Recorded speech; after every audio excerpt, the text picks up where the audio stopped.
We are going to start with our discussion today on some of the issues involved in successful microstructure design.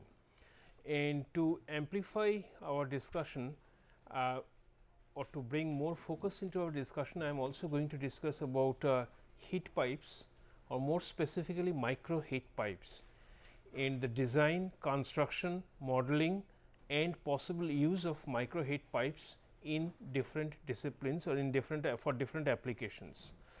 But if we start with issues of successful microstructures specifically for heat transfer, one has to keep in mind that the heat in any heat exchange equipment, it is the temperature difference delta T between the hot and the cold fluid which is responsible for heat transfer. So, if because of certain reasons, if the delta T between the two fluids decrease, then obviously the performance of the device is going to be hampered. So, one has to be very careful about material of construction and the relative rates of heat transfer, that means between the two fluids by convection and through the pipe walls by conduction. Now, when we speak about macro heat pipes, the conduction effect is generally not going to be of any significance, because you have a pipe which is maybe a couple of millimeter thick, and through that thickness of the pipe, the amount of conduction that you are going to get is going to be very small compared to whatever you are getting across the pipe. So, the effect of thermal conductivity, effect of enhanced thermal conductivity of the wall does not play a significant role in reducing the temperature difference between the hot fluid and the cold fluid. The situation becomes different when we come into micro heat pipes, because in micro heat pipes or any heat pipe or any heat exchange, micro heat exchange, where the tube wall is thin, the diameter is small, the surface area is large, and in many cases these heat exchange equipments or micro heat exchange equipments are made of highly conductive materials which are easy to fabricate. For example, silicon. Silicon has a very high thermal conductivity. So, if you make a tube out of silicon and you have a hot fluid, let us say, flowing through the tube side, and you have a cold fluid on the other side, on the outside of the tube, then the amount of heat transferred by convection across the silicon tube and amount of heat that is conducted through the silicon tube, both may become comparable, and this should result in reduction of the delta T available for heat transfer. As a result of which, this parasitic heat flux would decrease or would deter the heat transfer between the hot and the cold fluid, which is quite common in micro devices. So, the first thing that we are going to look at is the wall heat conductivity, in the effect of wall heat conductivity in terms of heat transfer between phases. Secondly, another important thing which is also important in macro scale heat exchange is the pressure loss. We all calculate what is the pressure drop necessary or pressure drop required to have some flow through the shell side as well as through the tube side. In the case of macro devices, the type of flow that we have both in tube side as well as in shell side will be turbulent in nature. Very rarely you will use a heat transfer equipment, heat exchange equipment which is operating under the laminar flow condition, but the situation is going to be different for the case of micro scale devices, where most likely the flow through the tube would be in the low Reynolds number zone. Secondly, if you think of the shell side, the internals present in shell side provide additional sites for turbulence. So, you are going to have secondary flows and turbulence across around the internals and the baffles which are present in macro devices. We may not have such cases in micro devices. In the micro devices, we will mostly be working with long and narrow confinements through which the flow is taking place. But there would be some situations in which there would be internals, in which there would be bends in the path, and how do those bends in the path can provide additional pressure loss in a system, that is something which we need to look at. And finally, we are let us say we are working with a very small diameter tube, and due to some imperfections in the fabrication process or due to deposition of certain particles inside such a tube over periods of time, we may get a corrosion or a fouling or a surface roughness whose order of magnitude could be comparable with the device dimensions, which was never the case in macro devices. Your surface irregularities in a macro device is essentially negligible compared to the diameter of the tube, but in this case it is not going to be that it is not going to be the case. So, one has to think about catalyst deposition or corrosion or surface irregularities, and they need to be taken into account. So, these are the three issues that I would like to discuss in today's class, with special emphasis on their applications or their relevance in micro heat pipes. So, this is essentially what I have said so far, that we have some ratio of wall thickness to channel diameter is very high in micro channel devices, and so your driving temperature difference is going to be lowered by the conduction of heat through the walls of the micro channel, and this parasitic heat flux one need to consider, one need to take into account while designing such devices when you are using such a device to heat a fluid or to cool a certain fluid stream. So, this picture essentially shows us what would be the effect of heat transfer coefficients and wall thermal conductivity. The bold one is what we commonly see in macro devices, and the dashed one is the intermediate. But the interesting phenomena or interesting observation that you see is the lightest one, okay, which is a typical chair shaped curve. So, it starts with some value over here, that is the hot end, and it ends at this point, which is the cold end, and in between it sharply drops, but this region is important, where the temperature of the two fluids will more or less not change with time. So, you can think of this region as if it is an adiabatic region in which no transfer of heat is taking place. So, this happens when you have high conductivity, high effective conductivity, and some for certain values of heat transfer coefficients. So, if you are designing a heat exchange equipment, this is the region which is not participating in heat transfer. Okay. So, one has to be careful, especially in microstructure design, to see whether or not their entire length is utilized for heat transfer. So, this is something one has to look at. Now we come to a specific problem which is common to many applications. It's an emerging area. Active research is going on how to cool a microchip or how to cool a semiconductor device. What you see at the rightmost corner is a thermal image of a microchip while it is in operation. So, you can see that the temperature varies, and you would see occasional spots where the temperature could be very high, and the bottom picture is nothing but a plot of the temperature along this blue line, and you can see that there are spikes which are present where the temperature can be as high as 200 degrees centigrade.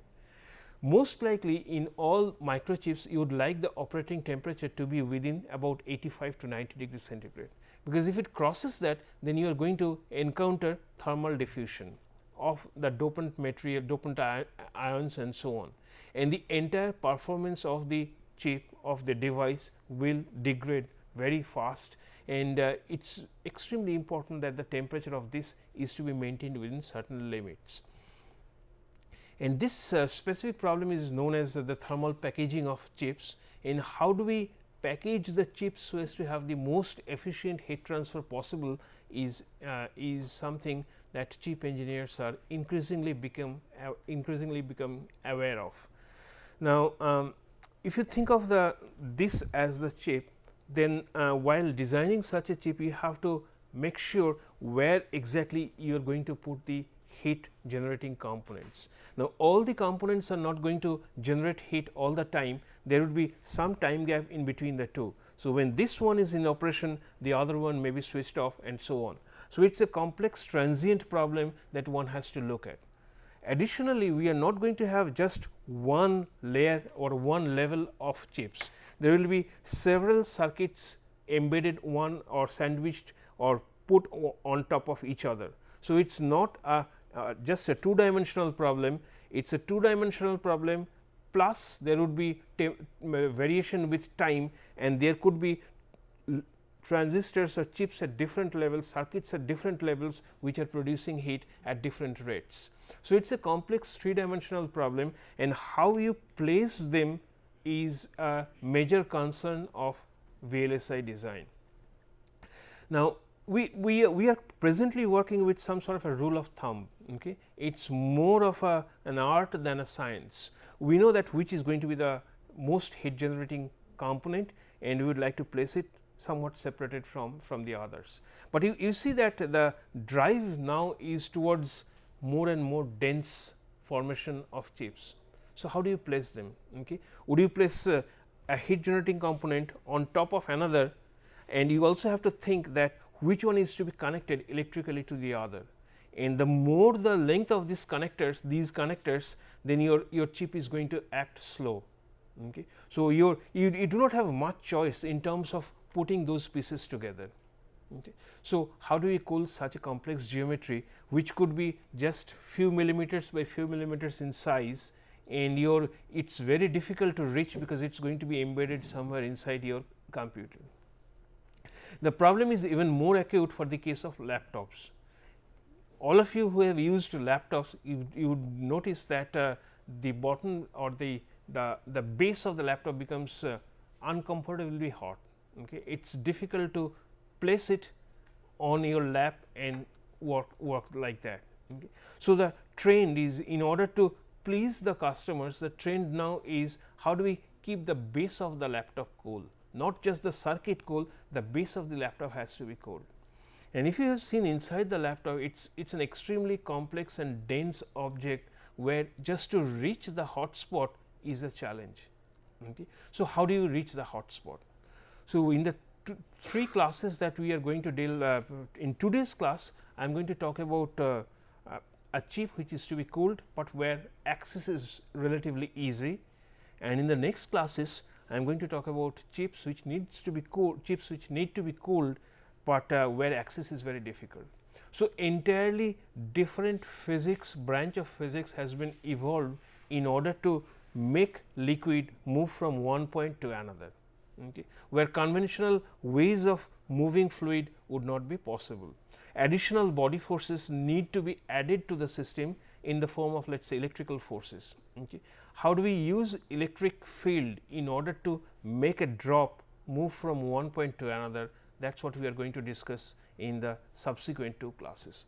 But in today's class, we will assume that this is a chip where we have access, or we have the provision, we have the option of adding something on top of this chip, and how do we cool such a device.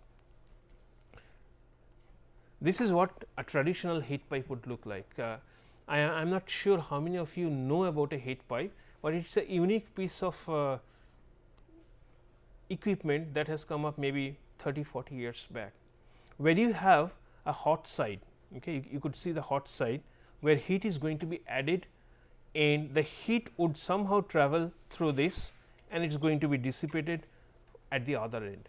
So, I have an evaporator where the liquid is going to evaporate, and the vapor is going to travel. This end, the hot end and the cold end are connected by wicks. Okay. So, the liquid will flow by capillary suction from the cold end towards the hot end. Okay. So, there will be a continuous flow of liquid from the hot end towards the cold and from the cold end towards the hot end. The moment it reaches the hot end, it will start to evaporate, and as it evaporates, it is going to take the latent heat with it, and the phase transfer mechanism is by far the best possible heat transfer mechanism that you can think of. Okay. It is better than anything else. So, we would like to utilize the phase transfer mechanism to cool certain points. So, you have a heat source near this evaporator region, and once the liquid comes, it evaporates, the vapor travels in the reverse direction, reaches the condenser and condenses and lets the heat out. Okay. So, I have a cold end and a hot end. From the cold end, the vapor will condense, releases the heat, which can be removed by conventional means, for example, by convection. The liquid now will travel due to capillary suction towards the hot spot. When it comes to the hot spot, it evaporates and the vapor travels in the reverse direction. So, it acts like a thermosiphon, where without the addition of any external power source, you are going to have continuous supply as long as you have a delta T between the hot and the cold side, and you have chosen a liquid which will evaporate or which will boil, which will evaporate at that temperature. So, there are many examples of heat pipes in exotic uses apart from just standard cooling. Now, the best example, I mean the most weird example is that of a ice cream scoop. Okay. Those of you who have tried to scoop out an ice cream from a block which has been in the freezer for very long time, it is very difficult. And if you are using a plastic scoop, the most likely result would be that you are going to break it. So, what if I make a heat pipe out of the plastic scoop? Okay. So, where you are touching the scoop, that is your evaporator, okay, that is your heat source. Okay. So, the liquid will evaporate at whatever liquid that you choose, you have to choose the liquid in that way. The liquid will evaporate, it will travel through the scoop which will have wicking material inside it, it will come over here, it will condense, it's in contact with the ice cream, it will release the latent heat, and that will locally melt the ice cream, and you would be able to scoop it out. So, an example of heat pipe. The second example of heat pipe is when you see a bridge in very cold climates, the bridge is not in contact with the earth, which is at a relatively higher temperature even at winters. So, since the bridge overhangs earth and it is exposed to weather, exposed to air, very cold air from both sides, any water which is on the bridge is going to freeze first, and that would be dangerous for driving. So, some driver who is driving on the road and not experiencing any slit on the road, any ice on the road, when he comes over the bridge, immediately he experiences ice and the car skids. Okay. So, we have to think of some ways so as to have water, at least water all the time on the bridge. One way to do it is to use salt, that is still the prevalent way. Now, but if you use salt, well, the water will remain water and not freeze within certain temperature range, but it is going to corrode the inner side or the underside of the car. So, you have pillars which are supporting the bridge. So, one idea is what happens if I make the pillars, some portion of the pillars work as heat pipe. Okay. So, your earth, it is going to be embedded in the earth, is going to provide the heat, this is going to be the evaporator section, this is going to be the condenser section. So, the liquid will travel through the vapor will travel, it will condense, release the heat, and that heat will keep the surface of the bridge warm enough so as not to freeze the water on it. Another example of it. So, you would see that the material of the liquid that is used are it could be water, most likely it is going to be ammonia. So, ammonia under high pressure. So, liquid ammonia is another material, another liquid which is commonly used for heat pipes and so on. The examples of heat pipes are also in during the re-entry of spacecrafts. In fact, last year I have visited ISRO, or last year, and I have seen that they have on the panels of they are making the skin of the spacecraft, which is going to go outside and will re-enter at certain point of time, and they are embedding ammonia heat pipes on the skin itself. Okay. So, the heat pipe will not only help in reducing the temperature, they are also going to homogenize the temperature on the entire structure, thereby reducing the chance of thermal stresses. So, many applications of heat pipes, but if you want to use the heat pipe for electronic device cooling, the first thing, the major problem, and chief engineer will not even listen to me, is because of the size. Because of the presence of the wicking material, the size of the heat pipe is in macro scale. Okay. It would be like this, and how on earth you are going to add this to a chip, so that it can act, and your this is going to be attached to the chip side, and this is probably the condenser side where convective flow would be used to cool this. So, I have to reduce it, and the moment I try to reduce it, the only option left to me is to get rid of the weak material. Okay. I cannot use wicking action to drive liquid from the cold side to the hot side. So, the option that is available to me has led to heat pipe, but before that just this quick slide about advantage of heat pipe is it's the first thing that one should concentrate is its very low thermal conductivity, very high thermal conductivity. The effective thermal conductivity of a heat pipe is about 2 orders of magnitude higher than a copper block of the same dimension. So, if I have a solid copper block acting as a fin and a heat pipe of the same dimension with the proper liquid, this is going to be about 100 times more effective in terms of heat transfer compared to a copper pipe. So, that is a big advantage, and we transport heat in a very efficient way, and we as a result we can control the temperature of the base in such a way that it not only reduces the temperature, it also homogenizes the temperature around the heat pipe. So, those are the advantages, but the big disadvantage is the bulky nature of it. So, obviously, heat pipe applications I have covered in electronics cooling, in aerospace, in some heat exchangers, and there are certain other applications including in biomedical applications, okay, where if you would like to burn certain cells inside your body, heat pipe is an effective method, because you cannot have a very hot tip getting into a human body. What happens if we use a heat pipe, an insulated heat pipe, where the tip of the heat pipe is going to be such that the temperature is going to be beyond some temperature, some required temperature. So, with a very small delta T, you would be able to deliver heat at a precise location inside a patient's body. So, those are possible applications in biomedical. So, some of the types of heat pipe that you see, I am still in the wicking part of it. Okay. So, you have a vapor flow, which you have a heat input, and suppose you have a transistor, a series of power transistors which are bulky in size, where you can still use wicks, you can keep them at the top, and the heat is going to be let out from the bottom. So, the vapor from the top, vapor will flow from the top to the bottom, and through the wicking action liquid will move in the reverse direction. Okay. So, against gravity it will go up, come in contact with the hot spot, evaporate, and the vapor will come down and condense at the other spot.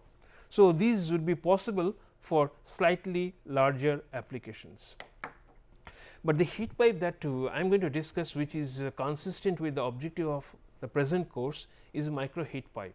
Okay. So, a micro heat pipe has to be non-linear, non-circular, because the corners are going to provide the capillary suction necessary to drive the liquid from the cold to the hot side.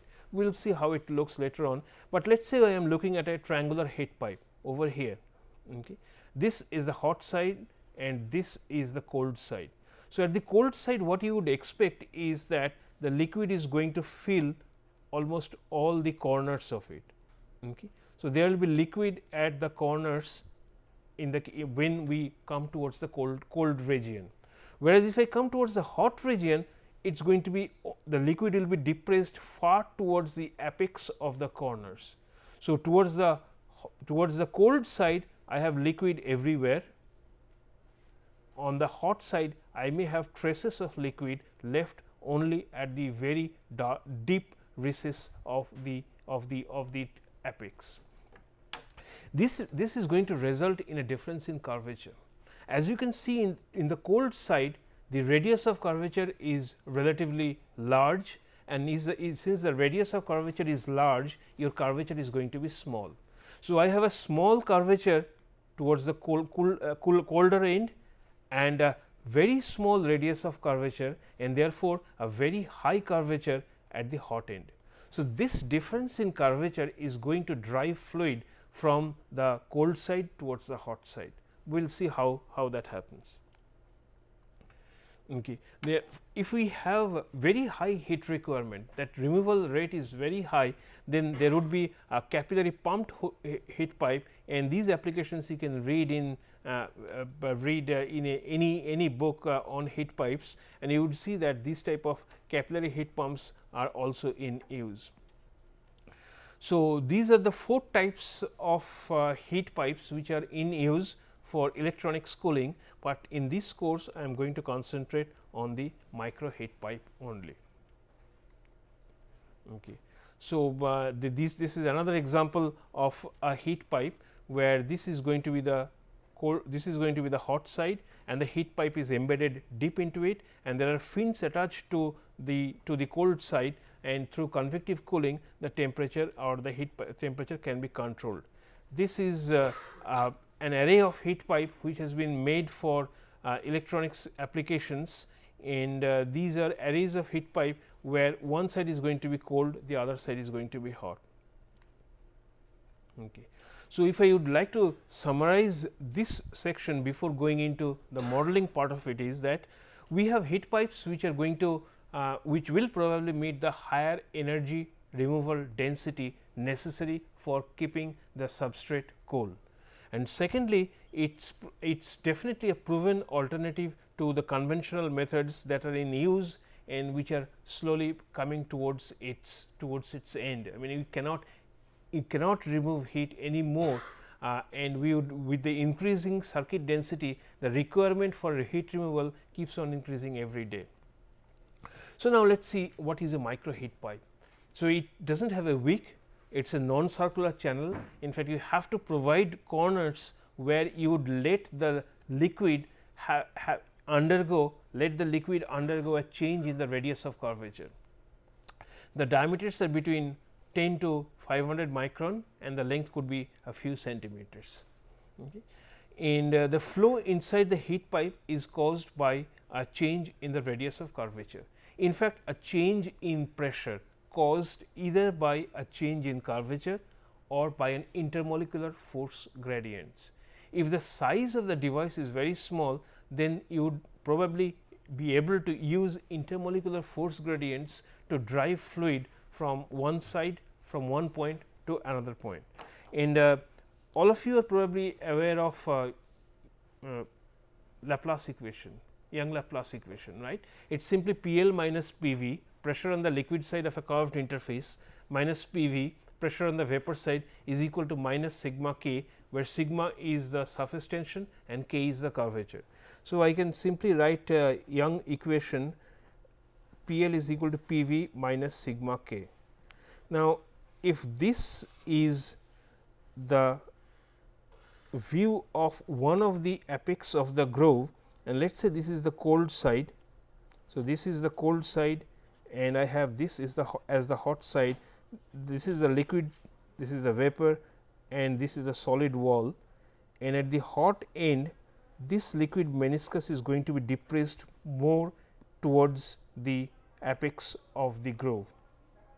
So, when and these two are connected, okay, I could not draw it properly, but these two are connected. So, the pressure in the liquid side at the cold end due to this equation is going to be more than the pressure of the liquid at the hot end, since the curvature at this end is going to be much smaller compared to the curvature of this end. So, this capillary pressure which is generated by the geometry of the groove and the nature of the liquid meniscus inside the groove at the cold and the hot end is the driving force for liquid flow from the cold side to the hot side. So, obviously, you can see that the performance of this triangular groove is going to be better than this triangular groove, where the apex angle is much more, because I do here from a large value of radius of curvature, it can go to a very small value of curvature, whereas with increase in apex angle, the amount of change that the liquid will undergo will decrease. So, a sharp corner will provide more capillary suction compared to an angle which is larger in size. So, this is something one has to keep in mind making or while fabricating such a device. So, this is also called capillary pumping.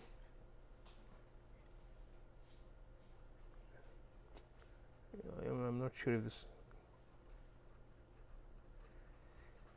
So, this capillary pumping one has to characterize, one has to evaluate, one has to predict, model in order to predict the performance and to design an effective device.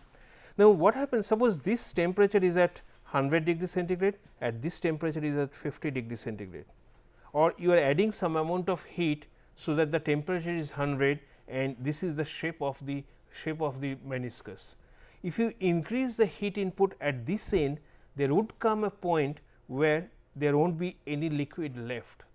That is called the initiation of the dry out point in such a device, and the moment dry out takes place, the heat pipe loses its efficiency, because it do not have any phase transfer mechanism that is in operation right now. So, this is dry. You increase the heat flux beyond that, and the dry part will start to propagate in this direction. Okay. So, part of the heat pipe is going to be dry, part of it is going to be irrigated by the liquid, which is definitely something that you do not want, because the temperature of this end will increase dramatically and the entire device would fail. So, this is known as the capillary suction failure of such a device, capillary limitation of such a device. There are other limitations of heat pipes as well. Now, if you think of let us say the heat pipe in the hot and the cold zone. In the cold zone, the heat pipe is like this, with this portion filled up with liquid. In the hot side, only the corners have some liquid left in it. But what happens to the vapor? The vapor is going to be generated in this region, which will flow through the core towards the cold side. And if you consider the amount of evaporation and the difference in densities between the liquid and the vapor, the velocity with which that the vapor has to flow will be very large compared to the liquid velocity. Is that part clear? The velocity of the liquid, small amount of liquid coming towards the hot side and getting evaporated will generate large quantities, large volume of the vapor, which has to traverse in the reverse direction. And in transport phenomena, we have so far handled cases or analyzed cases, considered cases where there is no shear at the liquid vapor interface. That is a very standard boundary condition which we have used, that whenever we have a liquid vapor interface, there is no shear. Whenever we have a liquid solid interface, in most of the general cases we have no slip condition. But if we have a very high velocity vapor flow in the reverse direction, then the no shear at the liquid vapor interface will not be valid, and the reverse flow of vapor will start to retard the flow of liquid towards the hot spot. And this is another limitation which can happen in the case of heat pipes, especially micro heat pipes, especially as its direction will become smaller, dimensions will become smaller and smaller, and the vapor core available would be very small. One also would have to think like, what would happen if I tilt a micro heat pipe? Okay. If I have a body force which is acting against a heat pipe. Okay. So, there has been a lot of numerical work, theoretical work done on this, and it has been shown that the gravity forces are rather unimportant or rather less important for the case of liquid distribution at the corners in a micro heat pipe. Okay. So, the effect of body forces are generally small. It is the surface forces which are going to create all sorts of flow in micro heat pipes. Secondly, since we have the temperature also drastically different between the hot side and the cold side, the surface tension will also change. The surface tension of the liquid, which is at 50 degree, and over a distance of 1 centimeter, the temperature is 100 degree. So, the large change in surface, change in temperature will cause substantial changes in surface tension, and the moment surface tension changes, additional flow which is known as Marangoni flow will start to take into effect. So, surface tension driven flows which were unimportant in at macro scale may play an important role in the case of micro devices. So, this is another thing one has to, another limitation of micro heat pipe that one has to take into account. So, most likely one would encounter capillary limitation, that is, you do not have enough capillary suction to sustain the evaporation rate to replenish the amount of liquid which has been evaporated. So, these are two pictures of a rectangular heat pipe and triangular equilateral triangular heat pipe, and we will look at the basic mechanisms in which they operate, which I have already described, that it is a capillary force and the surface tension force which play an important role, and we also the other engineering parameters of interests are the wettability. Okay. Would you like the liquid to wet the solid through over which it flows, or would you want a non-wetting surface?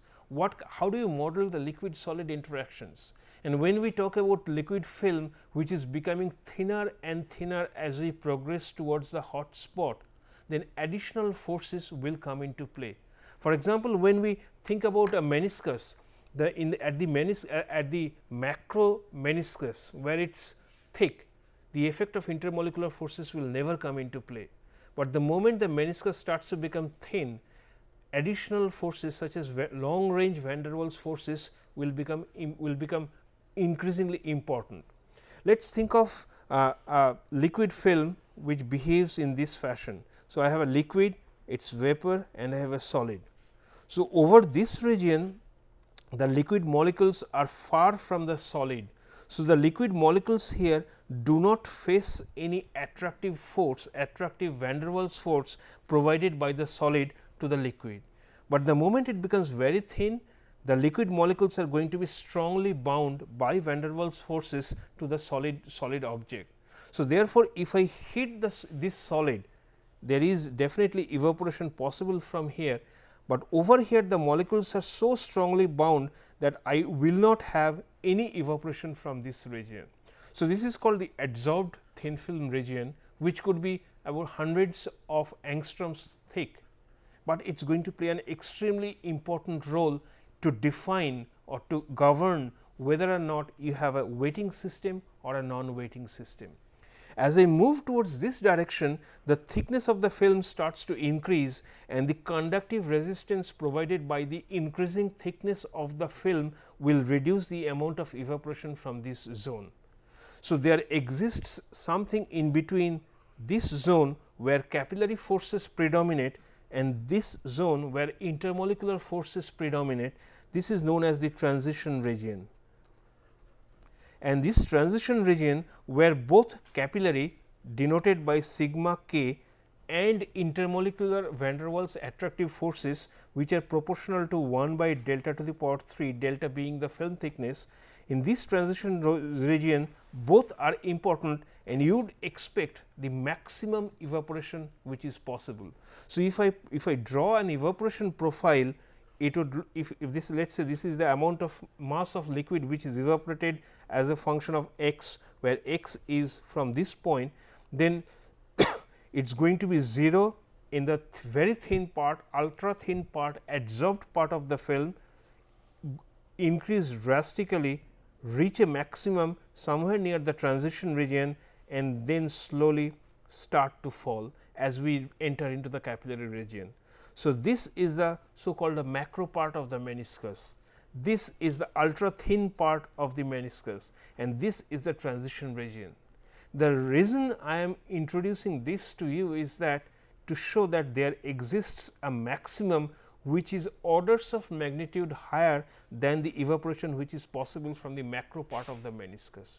So, as I move towards thinner and thinner film, the area available for heat transfer, area available for phase change decreases, but the rate of evaporation will increase due to the less attractive long range intermolecular forces acting between the solid and the liquid molecules. So, you have very high rates of evaporation possible in the thinner region of the film, and this is something which is exploited in micro devices so as to obtain higher rates of evaporation or higher rates of transport. So, a micro device, a micro heat pipe will work very well, because there is a possibility that you are working in the transition region as I move towards the thinner part of the film, and therefore, have a very high heat transfer. In any case, when we think about the shape of the film will be probably like this. The adsorbed part will extend all the way up this sides till it meets the other meniscus at the other corner. So, this is the region which is responsible for the enhanced heat transfer utilizing thin films. So, it is a difference in curvature which provides the driving force for fluid flow, but it is the evaporating meniscus profile at the micro scale which not only govern the efficiency of the process, it also governs whether or not you are going to have a weighting system, a partially weighting system, or a non-weighting system. Because it is ultimately the contact angle at where the liquid meets the solid, the equilibrium contact angle which will govern, and the motion of the contact line that I will discuss later. The motion of this region is going to govern the entire heat transfer process. Okay. This is a very simple model of fluid flow in a V-shaped microchannel, and those of you who have done all of you have done transport phenomena, just a simple shell momentum balance type of approach can be used to model the flow of liquid through a microchannel in between 2 points where there is substantial difference in curvature. So, let us say this is the cooler side, this is the hot side, this is the delta x, that is the control volume size, and I have flow whichever way V could be negative. In this figure, it is shown as if, that is, I have flow from the hot side to the cold side. Basically, the value of V that you are going to get out of it should be negative. There would be flow from the cold side to the hot side, and I have a body force, and since there is flow in from the right to the left, the shear stress acts in the opposite direction. And at the same time, since you have a difference in curvature, that is going to give rise to an additional pressure gradient in the system. So, if I just have this system without anything, and if I have flow due to gravity, then there will not be any imposed pressure. But the reason that the surface that the curvature is changing, since the curvature is changing, the pressure at this point is going to be different from the pressure at this point. So, there would be a pressure gradient acting on the flow. So, I have several factors which are governing the transport process here. I have some convective momentum which is coming into the system, some sort of surface force which is acting on it, some body force which is also acting on it, and there would be other forces as I move along. I will show you as it goes. So, the Young equation can give what is the pressure gradient as due to the presence of sigma, which is the surface tension, and a change in the radius of curvature. So, R here denotes the radius of curvature, which I understand is a function of the axial location. As I move into x, the value of R changes. Since the value of R changes, the value of curvature changes. As the value of curvature changes, the pressure of the liquid will keep on changing. So, a difference in the radius of curvature will create a pressure gradient for flow from the hot towards the cold side. I am sorry, from the cold towards the hot side. That is the essence of this modeling. Okay. So, if we write the momentum balance using the differential element that I have shown, is that it is going to be a balance at steady state. It is going to be a balance between the convective momentum transport process, because of the presence of this V, the pressure force where dP dx arises due to the change in curvature, and the change in curvature is going to create a pressure gradient. I am going to have an wall shear where tau w is the wall shear which is acting on the fluid opposing the flow, and I have some sort of gravity body force which is acting on it. So, this is the steady state momentum balance equation that one can obtain by from the shell balance of the previous picture. Now, if I also write the mass balance now, so we have some amount of mass which is entering that control volume, and from the surface, from the top surface, from the surface where the liquid and vapor are in contact, I am also having evaporation. So, when I am talking about evaporative part of the heat pipe, I am going to have evaporation from the top. When I am talking about the condensing part of the heat pipe, I am going to have condensation of vapor on the liquid film. Okay. So, depending on where I am operating, I could have either evaporation or condensation, and thereby I am going to either lose some mass or gain some mass. So, your QV divided by lambda, this essentially tells us what is the mass which is being added or subtracted from the flowing film as a result of heat transfer. So, this is essentially a balance of mass between the amount of mass which is net amount of mass which is entering the volume element and the amount which is evaporated or condensed. We also can write an energy balance in the volume element. So, this is the amount of energy which is amount of heat which is being added to the liquid film through the base, and this is the amount of energy which is being taken out by as evaporative heat flux, or in the case of condensation it would simply be the opposite. So, this is the energy balance of the volume element. The boundary conditions are simple. One is that at the hot end you do not have any flow. When you are at the hot end, you have reached the end of the heat pipe.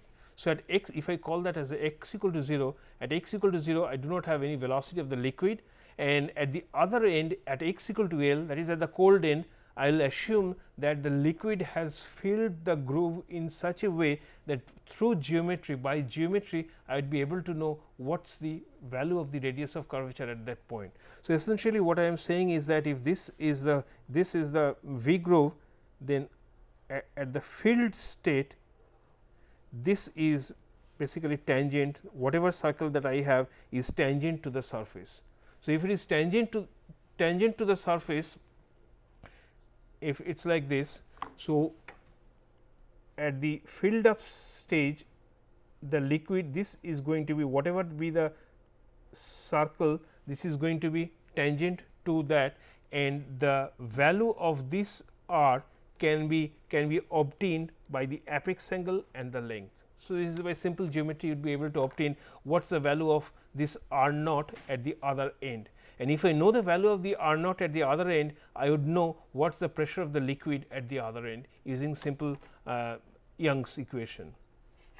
Now, this equation has been, these series of equations have been non-dimensionalized, and they have been solved numerically. I will skip that part, numerical solution part is not important. This is some representative result that I would like you to see. One is for a triangular groove, which is for equilateral triangle, which is 400 micron side, and the second is a rectangular micro heat pipe 800 micron into 400 micron, and I believe the length of this micro heat pipe is about 2 centimeter. Now, here you can see that it is a profile of the dimensionless radius of curvature as with x star, which is the dimensionless distance. So, the value of r star equal to 1 is that at the cold end. So, at the cold end, whatever be the radius of curvature, that has been used as the non-dimensionalizing factor for non-dimensionalizing r. So, r star is equal to r, local r divided by r at the cold end. So, obviously, at the cold end the value of r star should be equal to 1, but this figure shows how the radius of curvature changes with location as I move towards the hot spot. So, let us say I have I am comparing between TR1, which is one specific dimension, and the specific dimension is 400 micron, and RE1, which is rectangular, at two values of heat input. So, at two values of heat input, you could see that the change in r star necessary for the case of triangular groove is relatively less, substantially less than that of a rectangular heat pipe. So, I am providing 4 corners for a rectangular heat pipe, whereas 3 corners for a triangular heat pipe, but the angle provided for the rectangular heat pipe is 90, whereas in the other case it is 60. So, angle has a greater role to play than the number of number of corners that you provide.